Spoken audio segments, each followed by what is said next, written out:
Muito bem, eu quero ler com vocês um texto que tenho certeza até mesmo quem não seja crente já tenha ouvido, já tenha de alguma forma saiba um pouco disso, mas eu tenho certeza que Deus vai falar de maneira nova aos nossos corações nesta manhã. E eu queria dizer a você, coloque o seu coração disponível para Deus falar com você. O texto é de Êxodo capítulo 3.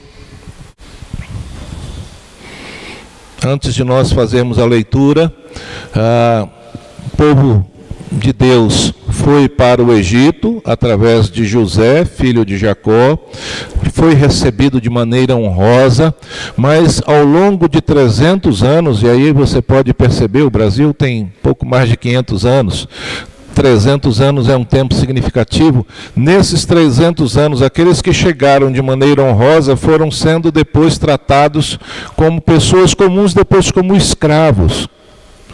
E aquilo chegou ao coração de Deus. E Moisés, lá atrás, quando Moisés foi nascer, a tentativa do faraó era exatamente por medo de ver como o povo de Deus crescia muito rapidamente, eles se tornavam então numerosos, não tinha processo de eleição, não tinha nada disso lá, mas eles podiam em qualquer momento se achar de ser, já que eles eram mais numerosos até que o povo egípcio, eles de repente quererem tomar o poder. E o faraó ficou preocupado.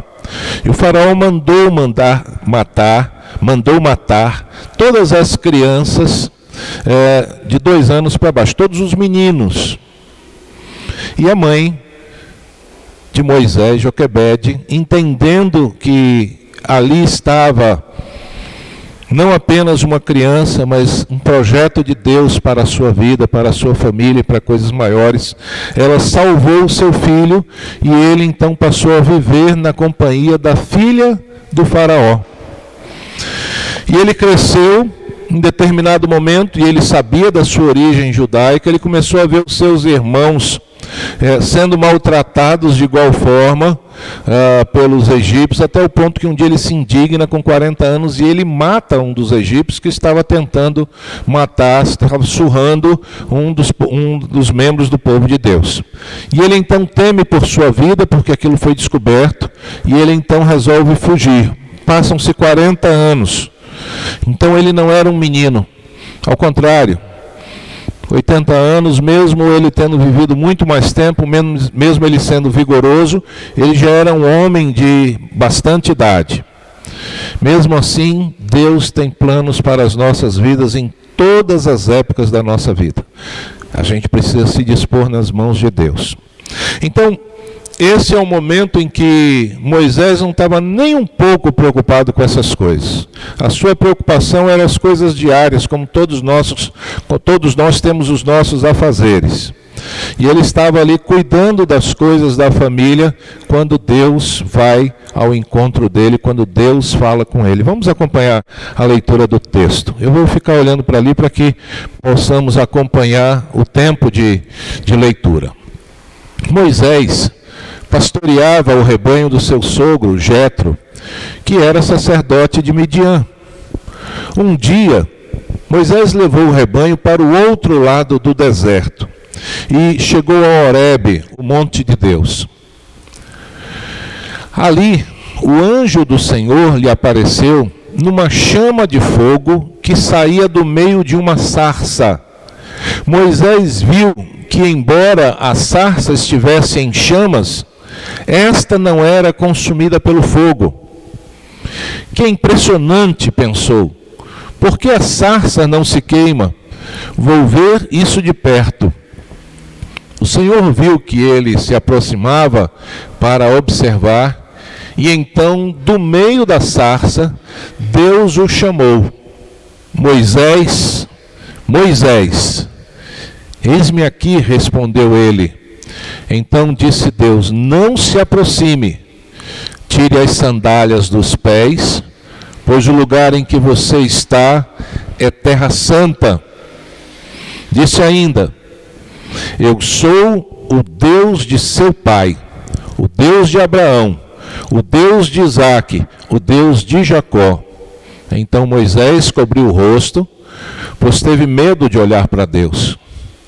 Disse o Senhor: de fato tenho visto a opressão sobre o meu povo no Egito, e também tenho escutado o seu clamor, por causa dos seus feitores, e sei quanto eles estão sofrendo. Por isso, desci para livrá-lo das mãos dos egípcios e tirá-los daqui para uma terra boa e vasta, onde manam leite e mel, a terra dos cananeus, dos hititas, dos amorreus, dos ferezeus, dos heveus e dos jebuseus. Pois agora o clamor dos israelitas chegou a mim, e tenho visto como os egípcios os oprimem. Vá, pois, agora, eu o envio ao faraó para tirar do Egito o meu povo, os israelitas. Moisés, porém, respondeu a Deus: quem sou eu para apresentar-me ao faraó e tirar os israelitas do Egito? Deus afirmou: eu estarei com você. Esta é a prova de que sou eu quem o envia. Quando você tirar o povo do Egito, vocês prestarão culto a Deus neste monte. Moisés perguntou: quando eu chegar diante dos israelitas e lhe disser: o Deus dos seus antepassados me enviou a vocês, e eles me perguntarem qual é o nome dele, que lhes direi? Disse Deus a Moisés: eu sou o que sou. É isto que você dirá aos israelitas: eu sou, me enviou a vocês. Que Deus nos abençoe nesta hora de reflexão. Você já teve curiosidade para saber o que é sarça? Puxa, mas nós já ouvimos tanto sobre sarça. Teve uma menininha que visitou a igreja e gostou muito de uma musiquinha que contava desse episódio.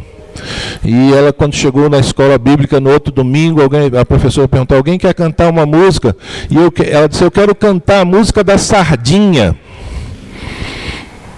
E ela disse: uma música da sardinha? É aquelas: Moisés subiu no monte e ia assar sardinha.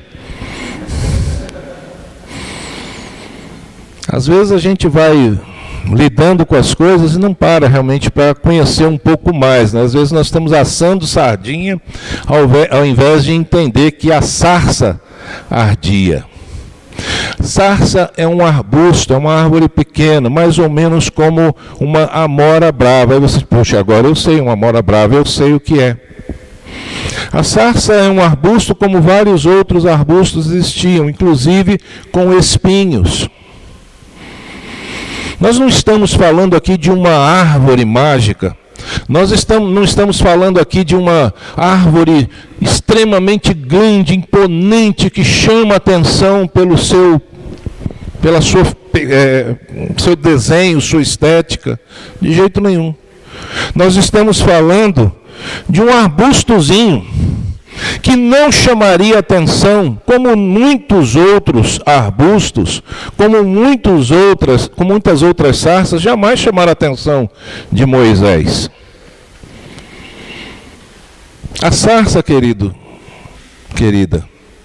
é algo comum, que pode estar diante dos olhos de todos e não ser reconhecida, não ser notada. Eliud e eu tivemos o privilégio, em 2013, de ir às terras bíblicas, não é? Israel, depois Egito, depois Israel e depois Roma, os cenários principais onde os acontecimentos bíblicos ocorreram. E nós fomos a um lugar chamado Monte Sinai, ou Monte Horebe. Sinai vem de Sené, é justamente a sarça. O nome da sarça seria em hebraico Tsené, e dali vem o nome Sinai. E uns dizem que ali era o Sinai, outros dizem que não, que era outro monte, não importa. Eu sei que para nós subirmos ao monte, primeiro, a minha saúde já não estava bem naquela época, meu preparo físico, então, muito pouco, mas eu disse: eu vou subir em nome de Jesus. E o guia desencorajou-nos de tudo quanto era jeito. O guia de lá. Olha, é muito difícil. Muita gente não consegue. E nós dissemos, nós vamos. Quando nós vamos subir, todos ganham uma bengalinha, independente da idade. Isso nós só vamos descobrir a importância daquela bengalinha quando a gente chega já em boa parte do caminho. E principalmente para descer do monte. Nós começamos a subida à 00:30.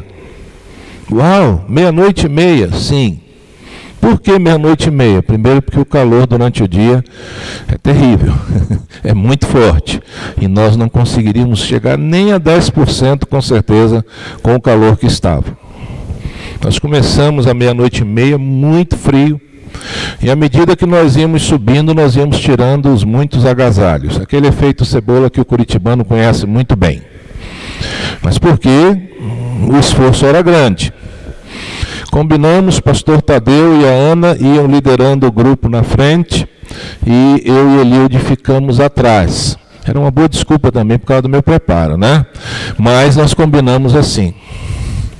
Uma querida senhorinha que estava conosco, também sem muito preparo, resolveu, nós tentamos dissuadi-la, disse, eu vou. E os beduínos que ocupam aquela região, eles têm muitos camelos. E eles ficam desde lá de baixo dizendo, quer alugar o camelo? E me parece que, agora não vou lembrar, mas acho que eram 15 euros, ou 15 dólares o camelo para subir. E aí, não, vamos subir. Mas é o seguinte, se andar meia hora e você quiser o camelo, vai ser 15 dólares do mesmo jeito. Se você andar 3 horas, vai ser 15 dólares do mesmo jeito. Não importa onde você vai pegar o camelo, você vai pagar 15 dólares. Então, às vezes, é melhor começar já pagando os 15 dólares. Mas camelo não é um animal que a gente conheça, não é? E todos nós temos bastante receio. Não é como uma sela de cavalo que você tem onde segurar, tem o estribo, você consegue se apoiar bem. A sela de um camelo é bem esquisita. Você não tem muito aonde se segurar.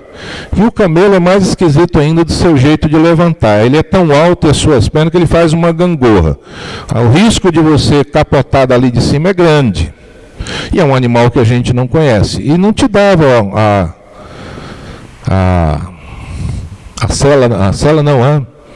fugiu agora. A rédea, isso. Não te dava a rédea na mão. O animal ia solto. Então imagina que era realmente você estar totalmente fora do controle. E eu disse para aquela senhora começou a andar em menos de meia hora, eu preciso descansar. E nós gritávamos, o povo lá na frente parava. Eu disse, a senhora não quer pegar o camelo? Não, eu tenho medo. Muito bem, seguimos, daqui a pouco, em 20 minutos, ela já de novo, estou cansada, parar. Então, até nós chegarmos perto de onde o pastor Tadeu e a Ana estavam, eles já tinham dado o tempo de descansar e já estava na hora de seguir. Nós ainda íamos começar a descansar. Eu disse, não quer pegar o camelo? Não, eu tenho medo. Terceira vez, eu disse, olha, é o seguinte, tinham cabanas de beduínos ao longo do caminho, cabanas desocupadas. E você podia parar um pouco ali naquelas cabanas, não tinha água, não tinha nada, só tinha a cabana. E nem tinha segurança, porque se você ficasse sozinho naquela cabana, você estaria sujeito.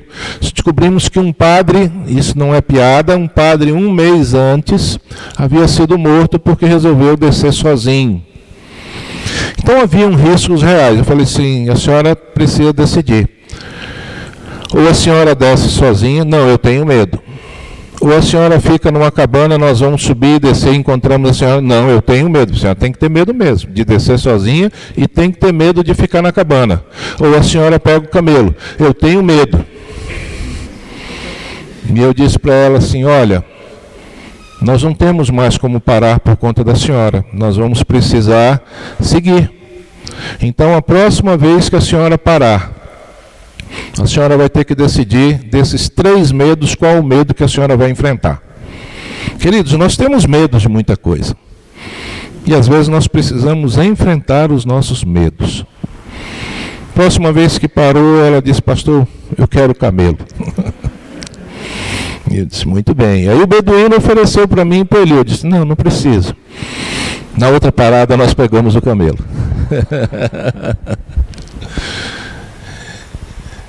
Foi assombroso? Foi. E fomos até próximo ao cume do monte. Não ia até lá em cima, não. Quando chega um determinado ponto que o camelo não pode mais subir, você tem aproximadamente 750 degraus. Mas não pense numa escada, como nas igrejas católicas que fazem lá no alto do morro, faz aquela escada boa para você subir, degrauzinho. Não, são degraus no meio da rocha, são pedras de tamanhos variados, você vai ter que subir em torno de 750 degraus, irregulares, com pedras soltas muitas vezes, até chegar lá em cima. E ali você começa a ver o valor daquela bengalinha. Ela vai ser o teu apoio. Chegamos lá em cima, já amanhecendo o dia. 5h15, 5h20, a partir de 5h30 o sol começou a despontar. O que nós vimos ali? Uma visão muito bonita. O significado ali, depois oramos juntos, vários grupos religiosos de outros povos também se reunindo, orando, coisa linda. Mas vamos falar sério, não vimos nada demais. Quem tem aqui é Itaipava, como é que é o nome desse monte alto aqui de Curitiba? Itupava, os jovens já foram lá. Você vai ver de repente uma paisagem até mais bonita. Então não é aquele monte que era um monte especial, Napa, então era o outro. Não estou falando disso. Eu estou falando que aquele lugar era um lugar bonito, mas comum. A sarça, sequer pude identificar onde é que estava a sarça. Mas se dissesse, olha ali é a sarça, é a sarça. Esse arbusto aqui que é a sarça, é a sarça. Uau! Que coisa linda! Não é lindo. Que coisa esplendorosa, que design bonito. Não tem nada disso, é um arbusto. O que fazia diferença nessa experiência de Moisés? Moisés estava acostumado a ver sarça. Só que ele achou impressionante, porque aquela sarça tinha uma curiosidade. Aquela sarça, ela estava pegando fogo, só que não queimava. Então ele percebeu que havia algo, eu vou mais para perto, eu quero entender o que está acontecendo. E aí Deus diz, não te aproximes.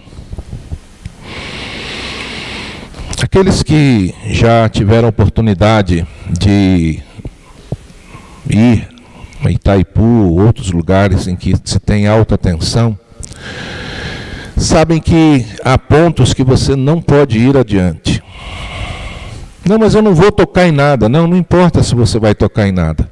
A energia, a tensão é tão alta que basta você se aproximar para que a energia busque você e te consuma. Nós estamos falando de energia terrestre. Por mais que Itaipu tenha um poder, nós não conseguimos, por exemplo, controlar um raio. Um raio tem um poder tremendo.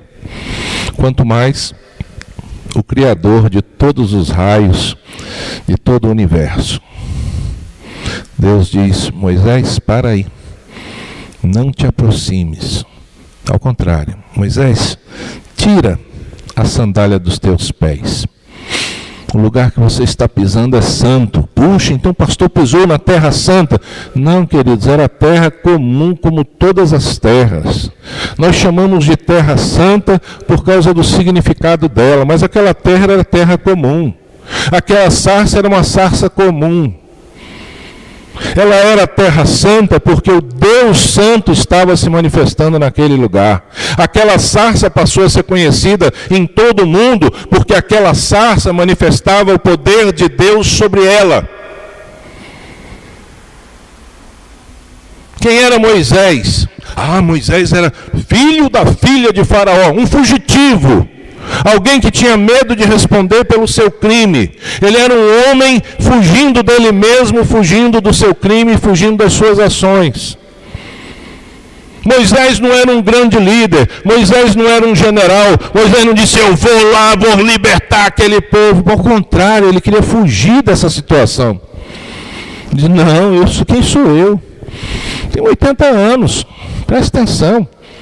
Eu sou uma pessoa, por mais que eu tenha vigor, por mais que eu tenha saúde, eu tenho 80 anos.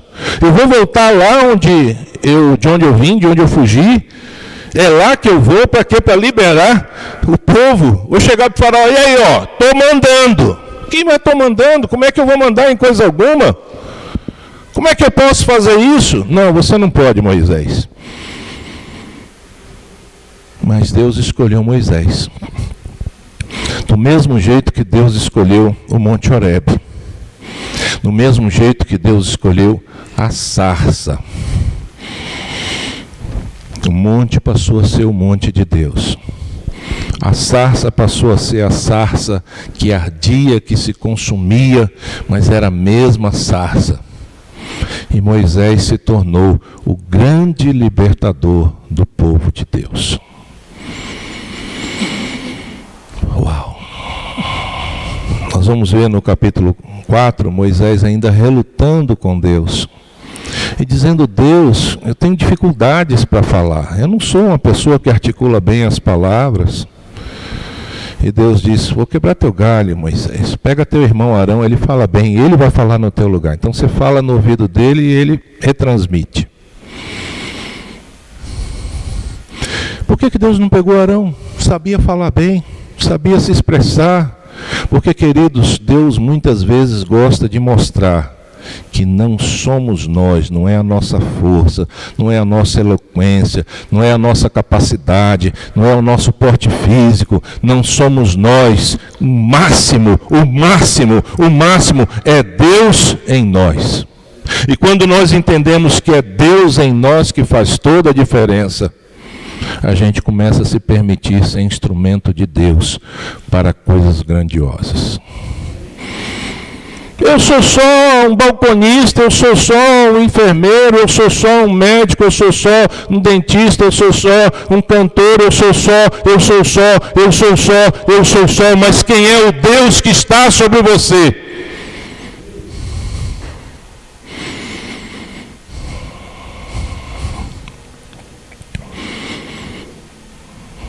A partir daquele momento, queridos, a história mudou.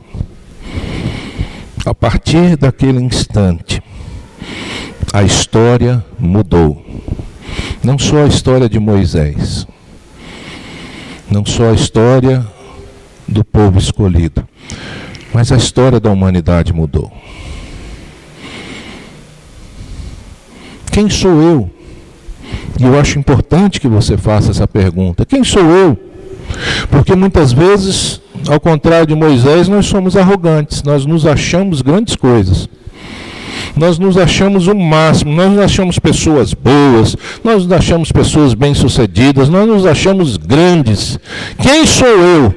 Vem a enfermidade, a gente está abatido, a gente está exposto, a gente está no risco como qualquer outro ser humano. Quem sou eu? Eu não sou nada. Se eu depender das minhas forças, ai de mim. Mas quando eu entendo que há um Deus, que aonde Ele toca, Ele santifica, que aonde Ele se manifesta com seu poder, Ele torna algo extraordinário, fora do comum, e eu me permito ser instrumento desse Deus, coisas extraordinárias podem acontecer.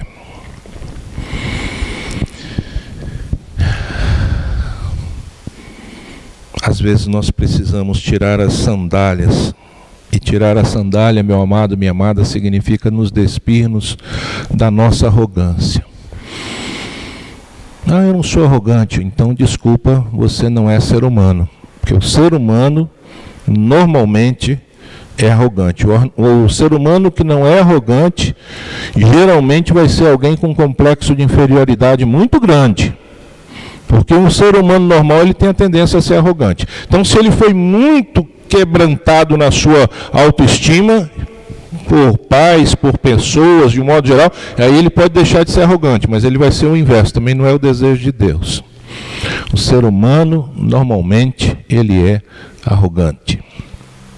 O ser humano, ele sobe, eu brinco que ele sobe numa folha de papel e ele começa já a se sentir, ó, uau, eu sou o máximo. Quantas e quantas pessoas eram colegas de trabalho, trabalhavam, eram excelentes colegas, excelentes no relacionamento. Pedi a Eliude, depois me traga um pouco de água, por favor. Excelentes no relacionamento, aí ganhou um posto de chefia.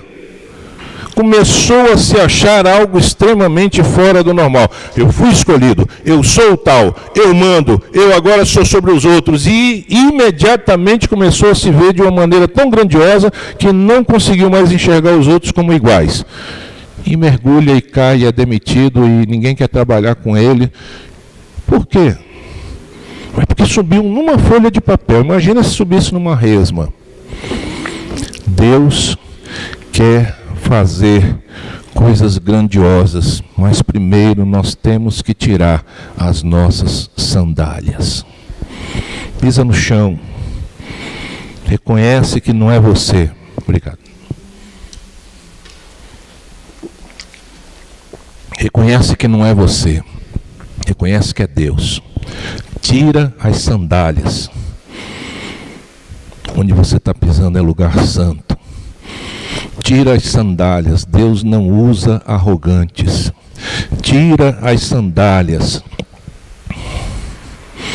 Vou dizer o contrário também. Puxa, eu não sou ninguém, eu sou um pobrezinho, a minha autoestima é lá embaixo. Tira as tuas sandálias, porque Deus vai te exaltar também. A arrogância não quer dizer que você é grandes coisas. Quer dizer que a tua arrogância é grande coisa. Você continua sendo a mesma coisa. Tira as tuas sandálias. Você está em território santo. Aquele lugar era santo? Não. Deus, o Deus santo, estava ali. E Ele tornava aquele lugar especial. Se nós pensarmos bem, queridos, foi a mesma coisa que aconteceu com a manjedoura. O que é uma manjedoura? É um comedouro de animal.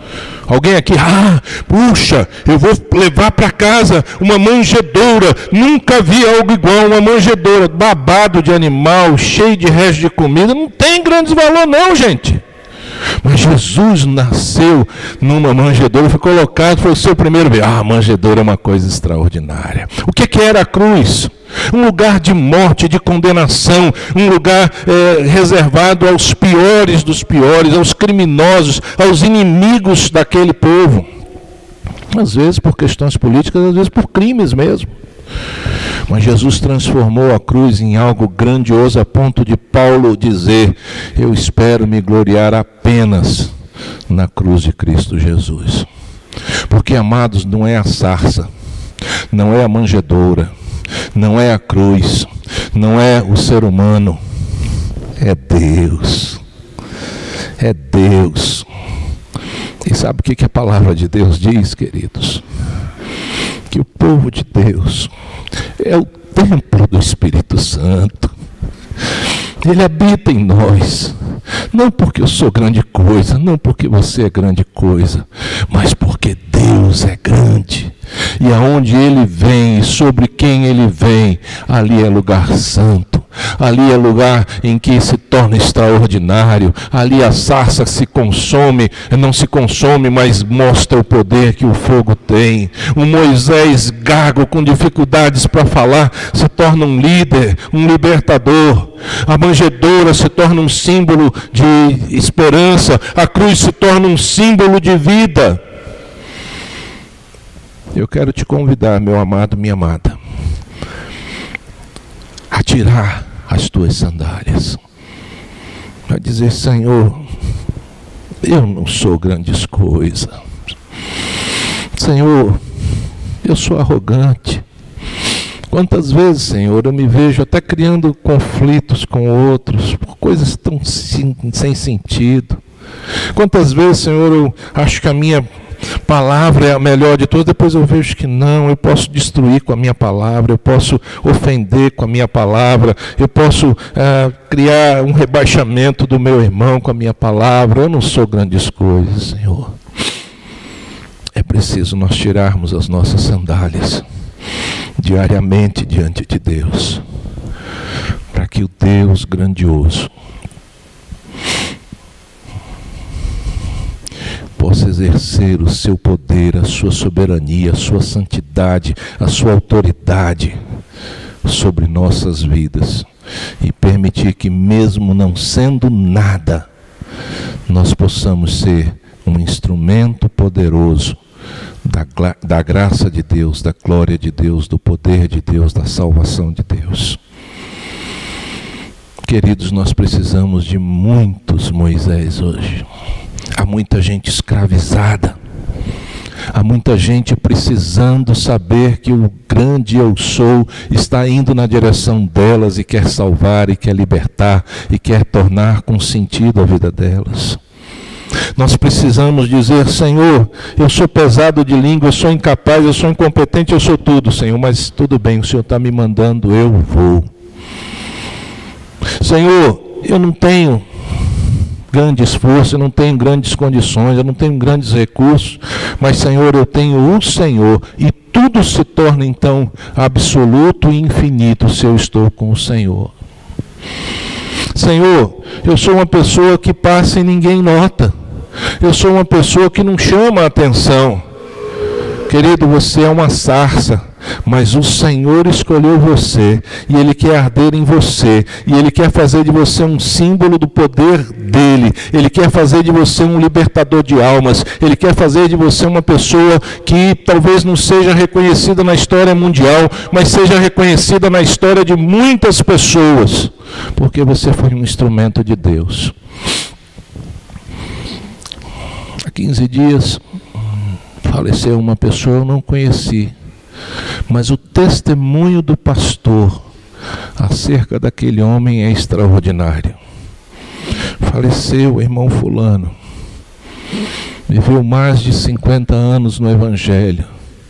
Quando nós perguntamos quantas pessoas na igreja haviam sido levadas a Jesus por aquele homem, a maioria das pessoas se levantou. Aquele homem foi Moisés para aquelas pessoas. A vida daquelas pessoas se transformou. A realidade daquelas pessoas se transformou. Porque aquele homem que não era grandes coisas, mas ele servia ao Deus Todo-Poderoso, e ele se dispôs nas mãos de Deus.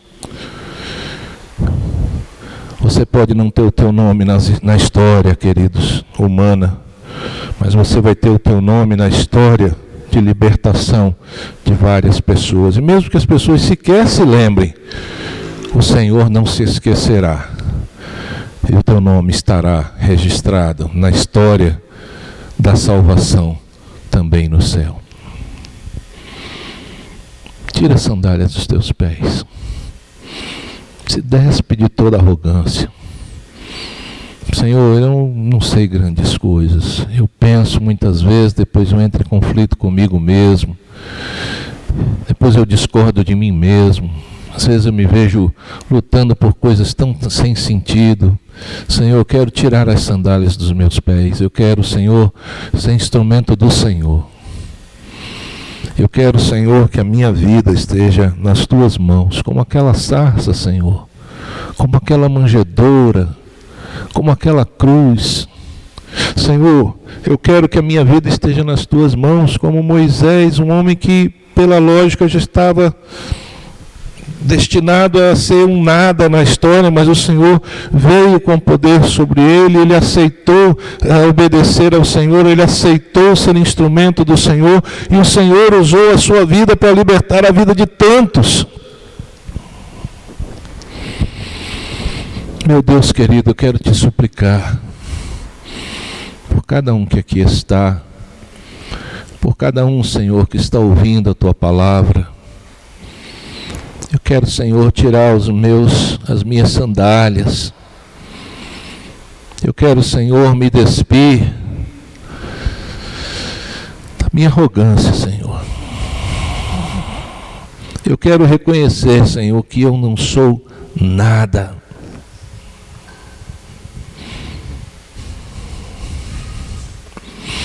Mas eu quero reconhecer, Senhor, que o Senhor é o grande eu sou.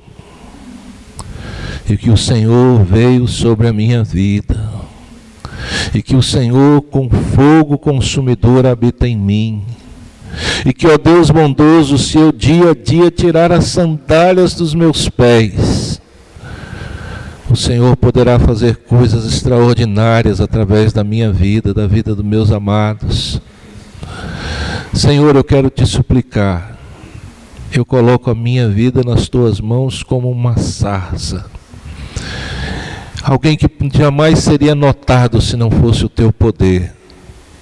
Mas eu quero ser instrumento do Senhor, para trazer, Senhor, a tua bênção, a tua liberdade, a tua salvação sobre a vida daqueles que estão próximos a mim.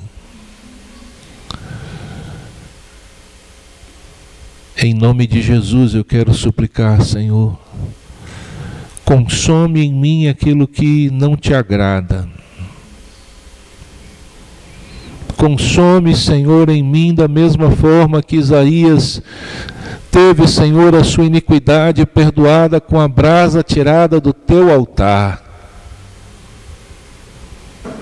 Consome, Senhor, o pecado em minha vida e me purifica, Senhor, para ser instrumento do Senhor.